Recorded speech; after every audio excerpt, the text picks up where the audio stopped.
All right, we're at part two, and um, basically, after a while, it's starting to break down.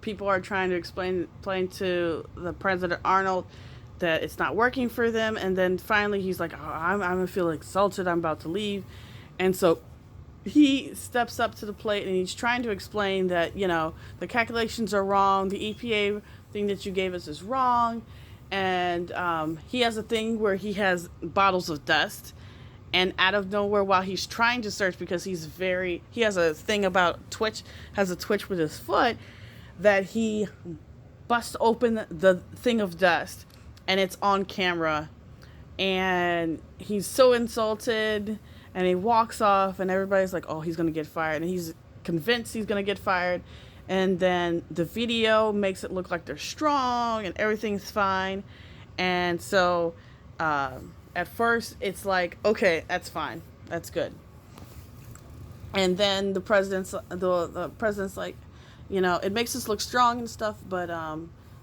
in a whisper, he basically says, we're still going to go with the deal. But he's like, but that will make it that we're polluting our stuff for this deal. Yes, yes, yes, but we're still going to do that. Now, for a little clarity, the president, when we get to know him, you find out he has a single digit rating. So basically, he's never going to, he's a lame duck. So he's trying to get a win anywhere he can. And he's going to go with this, knowing this will pollute South Korea, knowing this is not a good deal. But he's like, well, we can't anger the Americans, which is stupid because a lot of people anger Americans. And, China right now, they're not. It's one of those things. You can anger us, but you still need us. But at the same time, we still need you for all of our components. Yeah. So, basically, and then he says, like, I'm not going to agree to this. Oh, if you're not going to agree to this, then this is your job. My party wanted to fire you, and I was not going to. But, if you don't go through with this, you're fired. And he's like, I'm fired then, dude. I'm not going to agree to something that I know ain't right. And so he's like, okay, all right. So he walks out. He's sad. He doesn't. His assistant comes up, and she's like, "Oh, what happened?" And he he's like, I don't know what to do. And he just lets it go. He goes to pick up his son. We're gonna stop right there on his thing. What we also get to see is the other supporting characters. We get to see the cabinet of the president, the ones who didn't die, and once it did, dude. I don't know I can't remember off the top of his name. I will tell you that in the next thing because he's going to be probably important. I did not write it down because I'm an idiot. Let's wait. I did.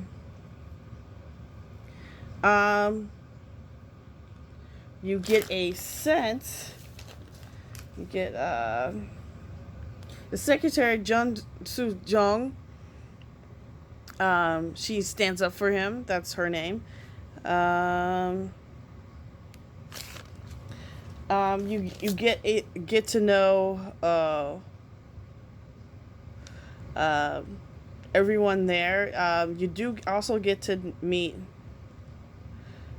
some of the other people involved in it. A cabinet member who basically explains to the guy who is basically fills the role of the Hispanic guy in Designated Survivor. I don't know his name. Once again, next review I will have names, and he basically is taught about your job is to signal, be a traffic signal, and basically understand that you're supposed to direct everybody in the cabinet and in the inner office and make sure everybody's going to the right place and not being stopped by other people, just like any traffic signal. But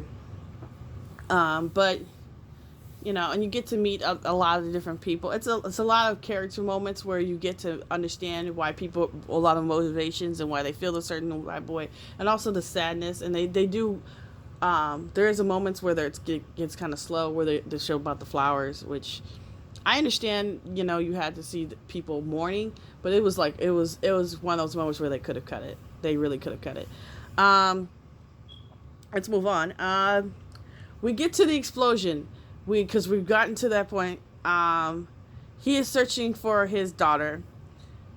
He eventually finds his daughter. She is alive, but she has been hit in the head, so she's gonna have to go in for surgery. Obviously, she eventually is okay, and his wife tells him. Once he gets on the scene and he's trying to meet people are being hysterical. They don't know what's happening. He's with his son, and basically, come to find out, because everyone basically figures out he is the designated survivor. He is the person left. So they grab him. They go to the Blue House. The Blue House is South Korea's White House. And basically he is separated from his son, which would freak me out in a time like that. But he's a cooler head than we will find out. And basically he comes in and he says, he goes through the steps of figuring out. He basically gets sworn in exactly, and all this stuff is being filmed. And basically, we go into martial law, which at the time I get a feeling that he's not hesitant to make that decision, but at the same time, he's like, I just need to go through protocols. This is protocol. They keep on saying it's protocol, which basically hurries them along, which is kind of a bad thing in that sense. And we go into the problem of if this is terrorism or not, who is doing it. So we get introduced to the Hannah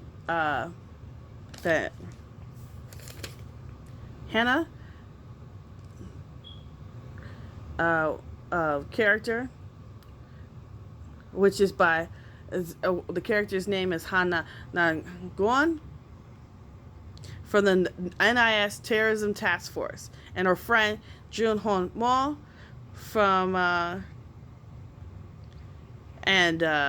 we also get to figure out, her job is to stop this, and he basically blames her because her task force was supposed to stop stuff like this. If there's terrorism, they find a bomb that has not been exploded, and it looks to be from North Korea. And so everyone already thinking it's North Korea, and this just adds to it. The Gom Hana Gom you first meet her as getting in her wedding dress. She's engaged to this man called Kim Jin No. No one knows that, but supposedly he dies on the scene. And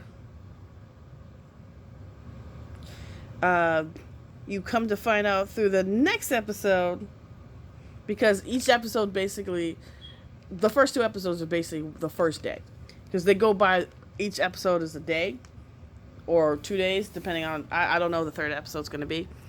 And we go into the next episode, and for the next episode we're left with what the committees wants to do. They want to have it where they hit North Korea.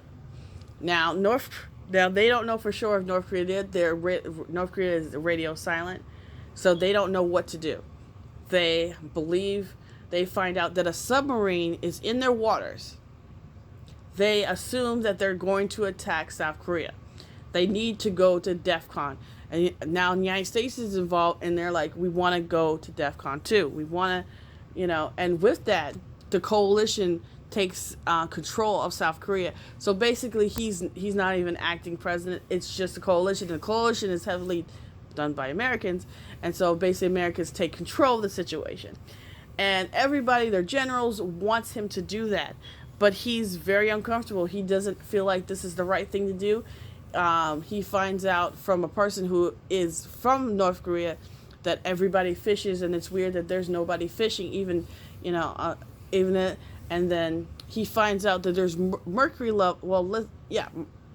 mercury levels are very high over there for some reason with the fish. And then he gets an idea. Maybe the submarine is starting to leak lithium batteries, and that's why the waters are polluted, and that's why they're in the waters, because they drifted into the waters because they had a malfunction. So now he brings this idea to everyone in the committee, and everybody's like, do you have data on this to prove this? He's like, no, I don't have data, but I just have this hunch. And they're like, we can't go on a hunch. We have to make a decision. If your hunch could kill millions of people if we don't have data, have information. And if North Korea is not giving us information and not talking to us, we can only assume they are preparing. And so they go into their North Korea goes into their battle ready, but at the same time they officially say, we are not involved in this. We have sorry for your loss, but we are not involved. This is what the official thing. They're at first they're like, okay, this is a little weird, and so Americans are like, it doesn't matter. We're getting radio silence, and basically he gets to a point, and this is over a couple of hours, that we're at a standstill. They have been trying to contact with the red phone. They're trying to fax because in North Korea they are in the goddamn Stone Age, and they still fax. And they still phone with landlines. And basically, they are waiting for this call, and he's waiting, and he tries to figure out what to do, and he tries to understand. He's talking to different people in the office, and this is after the flower scene, and basically he hits a point where he's like, they say if it's not true, and they don't, after about 20 minutes to an hour, if we don't get a call from them, we're gonna do this coalition, and we're gonna bomb the shit out of all the nuclear sites. Another man who works in the cabin, who actually survived, he's sick, but he's been working through his pain. He's not going to go to the hospital, he says. And so he finally gets a call saying North Korea did not do it. They're explaining anything, and he's trying to run up, but it's too late. He literally says North Korea and then falls out. And so we're like, ah! And so what happens is that we finally get to the point where he's about to say, he brings in the coalition, he says, okay, we're going to do this, and then out of nowhere, after he says it, facts come in. After he makes beforehand makes this very emotional call to, if you have people, we don't want you to lose your people, we're at a state where we've lost enough, and we want to make sure that you get their families get to bring them home. He finally gets his text. He finally figures out, and at the end they're like, he diverts a very big thing, and everybody's like, oh man, science won out. But the guy basically says, after everything, he says, there's going to be times where science is not going to win out, and you just have to go with what's given to you. And this next 60 days is going to be the hardest of your life. Are you ready for this? And that is how this ends, which is insane. If two parties didn't even get all the information, because when we switch back to the Hannah Mills part, played by once again Hannah Gun, and I'm sorry if I'm butchering these names. She finally, after some time, is trying to locate his body, what she assumes locating his body, and they're bringing in cell phones. She finally gets a chance to pick him up, and she goes through all the numbers, and she finally gets the date of when they started going. The date of her martial arts number, from because obviously they're both in the government, and when they practice, and to open up the phone, and she finds out he is involved in the bombing. She's heartbroken, and she gets bumped by somebody and drops the phone, and she picks it up, and she's like, she finds out it's not the right phone, and she tries to come catch it, and now we are left with a conspiracy. Why did her boyfriend be at this place? He's in a task force. Why was a task force manager at the committee hall? Who is this man who did this? What's going on? If they were trying to get North Korea involved in war, who would win in this situation? There's a whole lot of answers and a whole lot of questions, and it was a great 2 episodes, and I can't wait to watch the third episode. Maybe tonight, probably not tonight because it's late. So I hope you guys come back, and I hope you contribute, become a subscriber, leave a comment, and hit the bell for notifications. We'll try to get new stuff as much as we can. So thank you so much, and bye.